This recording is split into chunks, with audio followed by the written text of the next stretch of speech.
Welcome back. ഒരു easy chicken biryani ആയാലോ, നല്ല ടേസ്റ്റാണ്. അപ്പോൾ അതിന് വേണ്ടി 4 സവാള ആദ്യമേ അരിഞ്ഞിട്ടുണ്ട്. പിന്നെ 2 തക്കാളിയാണ്, നല്ല പഴുത്ത 2 തക്കാളി എടുത്തിട്ടുണ്ട്. ഇഞ്ചി വെളുത്തുള്ളി പേസ്റ്റോ ചതച്ചതോ എന്തും ആകാം, അത് നിങ്ങളുടെ ഇഷ്ടം അനുസരിച്ച്. പിന്നെ ഒരു 10-12 പച്ചമുളകാണ്. എരിവനുസരിച്ച് നിങ്ങൾ പച്ചമുളക് ചേർക്കുക. നമ്മൾ ഈ ബിരിയാണിക്ക് നമ്മൾ ചില്ലി പൗഡറും ഒന്നും ആഡ് ചെയ്യുന്നില്ല, അതുകൊണ്ട് പച്ചമുളകാണ് ആഡ് ചെയ്യുന്നത്. പിന്നെ ഇന്നലെ രാത്രിയിലെ ഞാൻ മസാലയൊക്കെ പുരട്ടി ചിക്കൻ ഫ്രിഡ്ജ് വെച്ചിട്ടുണ്ടായിരുന്നു. ഓവർനൈറ്റ് ഫ്രിഡ്ജ് വെക്കുന്നതാണ് എപ്പോഴും ബിരിയാണിക്ക് ടേസ്റ്റ് കൂടുതലും. ചിക്കനിലേക്ക് മസാല നന്നായിട്ട് ഇറങ്ങും. അപ്പം എന്തൊക്കെ മസാലയാണ് ചേർത്തേന്ന് നോക്കാം. അതിനുവേണ്ടി ഞാനിവിടെ 1.5 കിലോ ചിക്കനാണ് എടുത്തേക്കുന്നത്.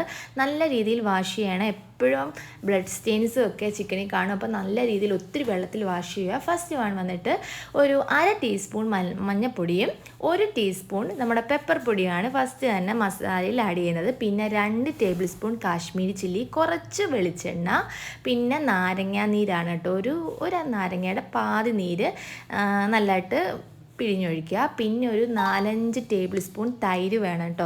പുളിയില്ലാത്ത തൈര് ഇടുക. പുളിയുള്ള തൈര് വേണ്ട കേട്ടോ. പുളിയുള്ള തൈര് അത്ര ശരിയാവത്തില്ല, പുളിയില്ലാത്തതാണ് നല്ലത്. പിന്നെ ആവശ്യത്തിന് ഉപ്പും വെച്ച് നന്നായിട്ട് പുരട്ടിയെടുക്കുക. നല്ലതായിട്ട് പുരട്ടിയെടുക്കണം. നമ്മുടെ ഈ മസാലകളെല്ലാ ചിക്കനിലും നന്നായിട്ട് പുരട്ടി വെക്കണം.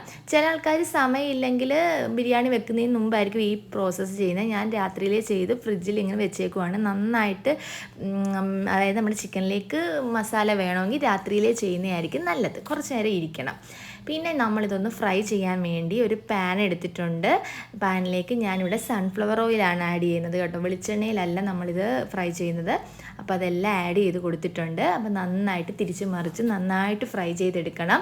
നമ്മൾ നല്ല ഒരുപാട് കരിയാനും പാടില്ല, ഒരുപാട് അതായത് കട്ടിയാവാനും പാടില്ലാത്ത നല്ല സോഫ്റ്റായിട്ട് നമ്മൾ എടുക്കുക. ഞാൻ മസാലയ്ക്ക് വേണ്ടി ഫസ്റ്റ് മസാലയാണ് നമ്മൾ ചെയ്യുന്നത്. ഒരു കടായിക്കകത്തോട്ട് ഇച്ചിരി സൺഫ്ലവർ ഓയിൽ ആഡ് ചെയ്തിട്ടുണ്ട്. അതൊന്ന് ചൂടാവാൻ വേണ്ടി വെയിറ്റ് ചെയ്യാണ് കേട്ടോ. അപ്പോഴത്തേന് ചിക്കൻ എല്ലാം ഇവിടെ സെറ്റ് ആവുന്നുണ്ട്. നമ്മുടെ മസാലയ്ക്ക് ഫസ്റ്റ് ഞാൻ ആഡ് ചെയ്തേക്കുന്നത് പട്ട, ഗ്രാമ്പൂ, ഏലക്ക, ബേലീസ് ഒക്കെയാണ്. പിന്നെ നമ്മുടെ സവാള ഉണ്ടല്ലോ, 4 സവാള അരിഞ്ഞ് വെച്ചത്, അതങ്ങോട്ട് ആഡ് ചെയ്ത് നന്നായിട്ട് ഇളക്കി കൊടുക്കുക.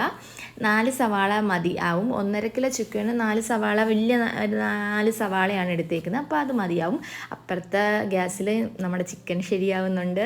പിന്നെ ഇഞ്ചി വെളുത്തുള്ളി പേസ്റ്റ്, ഈ 10-12 പച്ചമുളക് എല്ലാം കൂടിയിട്ട് ഒന്ന് വഴട്ടിയെടുക്കുക. ഇതൊന്ന് നന്നായിട്ട് വഴണ്ട് വരണം കേട്ടോ. അതായത് ബിരിയാണിയിലൊക്കെ നമ്മുടെ ഈ ഉള്ളി നല്ല രീതിയിൽ വഴണ്ട് വന്നാലേ ആ ടേസ്റ്റ് കിട്ടത്തുള്ളൂ.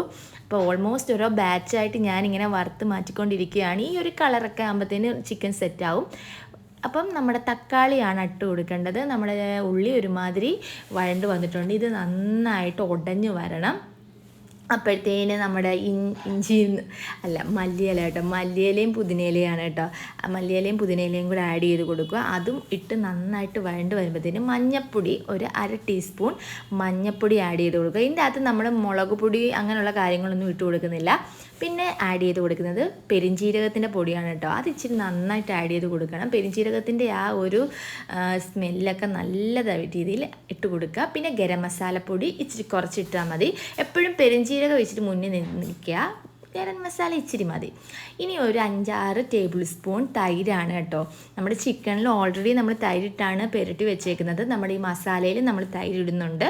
അതൊരു 5-6 ടീസ്പൂൺ അല്ല, ടേബിൾ സ്പൂൺ ആണ് വേണ്ടത്. അപ്പോൾ അത് നന്നായിട്ട് ഇളക്കി മസാലയൊക്കെ ഒരുമാതിരി ആയിട്ടുണ്ട്. ഇനി ഇതിലേക്ക് ഉപ്പ് ആഡ് ചെയ്യണം. ഉപ്പും കൂടെ നോക്കി മസാല ഓക്കെ ആണെങ്കിൽ നമുക്ക് ചിക്കൻ ആഡ് ചെയ്യണം. അപ്പോൾ നന്നായിട്ട് ഇളക്കി മസാലയിൽ ഉപ്പൊക്കെ ശരിയായിട്ട് വന്ന് നല്ല എരിവൊക്കെ ഉണ്ട്. അപ്പോൾ വറുത്ത് വെച്ചേക്കുന്ന നമ്മുടെ ഈ ചിക്കൻ ഉണ്ടല്ലോ, അത് ഈ മസാലയിലേക്ക് ആഡ് ചെയ്യുകയാണ് ഇനി. അപ്പോൾ നിങ്ങളൊക്കെ ഇങ്ങനെയാണോ ബിരിയാണി ഉണ്ടാക്കുന്നതെന്ന് പറയണം കേട്ടോ കമൻറ്റിൽ. ഞാൻ ഇടയ്ക്കൊക്കെ ഇങ്ങനെയാണ്, ചിലപ്പം കുക്കറിലായിരിക്കും, മൂഡനുസരിച്ചാണ് മാറ്റുന്നത്. അപ്പോൾ നമ്മുടെ മസാല ശരിയായിട്ടുണ്ട്. അപ്പോൾ ഇനി നമുക്ക് അരി നോക്കാം. ഞാനിവിടെ ജീരകശാല അരിയാണ് കേട്ടോ എടുക്കുന്നത്. അപ്പോൾ ഞാനൊരു 3 കപ്പ് ജീരകശാല അരി എടുത്തിട്ടുണ്ട്.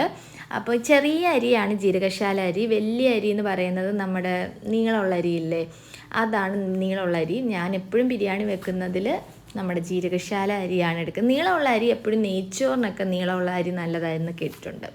അപ്പം ഞാനൊരു ചെറിയൊരു പാനല്ല, ഒരു വലിയൊരു പാത്രം വെച്ചിട്ടുണ്ട്. അതിലേക്ക് നമ്മുടെ ഗീയും സൺഫ്ലവർ ഓയിലും പട്ടയും ഗ്രാമ്പും ഒക്കെ ഇട്ടിട്ടുണ്ട്. കഴുകി വെച്ച അരി ഇതിലേക്ക് ഇനി നമുക്ക് ആഡ് ചെയ്യണം. അപ്പോൾ അധിക നേരം ഒന്നും വെള്ളത്തിലിട്ട് വെക്കണ്ട. ചെറിയ അരി ആകുമ്പം പെട്ടെന്ന് അങ്ങ് പൊടിഞ്ഞു പോവും, അധികം വെന്ത് അങ്ങ് കുഴഞ്ഞു പോകും. അപ്പോൾ ഞാൻ ചൂടുവെള്ളം വെച്ചിട്ടുണ്ട്.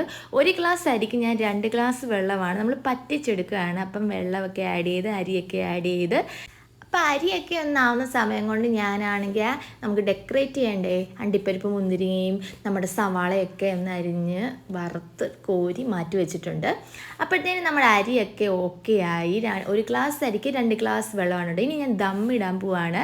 അപ്പം ഞാൻ ആദ്യം മസാല ഇട്ടു, പിന്നെ നെയ്യ് ഒഴിച്ചു, ചിക്കൻ ഇട്ടു. ഇതെല്ലാം അറിയാമല്ലോ, ദം ചെയ്യുന്ന പ്രോസസ്സ് എല്ലാവർക്കും അറിയാമല്ലോ. ഞാൻ എല്ലാം ഒന്ന് ഇങ്ങനെ കാണിച്ച് പോകുന്നേ ഉള്ളൂ.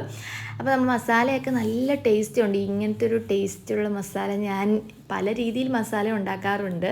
അപ്പോൾ ഇത് സെറ്റ് മസാലയാണ് കേട്ടോ. അപ്പോൾ എല്ലാവരും ഇങ്ങനെ ഒന്ന് ട്രൈ ചെയ്ത് നോക്കുക. അപ്പം നമ്മളിങ്ങനെ ദം ചെയ്യാനുള്ള വലിയൊരു പാത്രത്തിലേക്കാക്കി ദം ചെയ്യാൻ വേണ്ടി വീണ്ടും ഗീ ആഡ് ചെയ്യുന്നുണ്ട്. പിന്നെന്താ മസാല ഇടുന്നുണ്ട്, ചോറിടുന്നുണ്ട്. ലാസ്റ്റ് കുറച്ച് ഗീയും കൂടെ ആഡ് ചെയ്ത് ഒരു 15 മിനിറ്റ് ലോ ഫ്ലെയിമിൽ ദം ചെയ്തെടുത്തതാണ് കേട്ടോ. ഭയങ്കര മണം വരുന്നുണ്ട്. പക്ഷെ ഞാൻ മല്ലിയില ഇടാൻ മറന്നുപോയി, അതും കൂടെ ആഡ് ചെയ്യണം കേട്ടോ. ഞാൻ മല്ലിയില ദം ചെയ്യാൻ ഞാൻ മറന്നുപോയി, സാരമില്ല പോട്ടെ.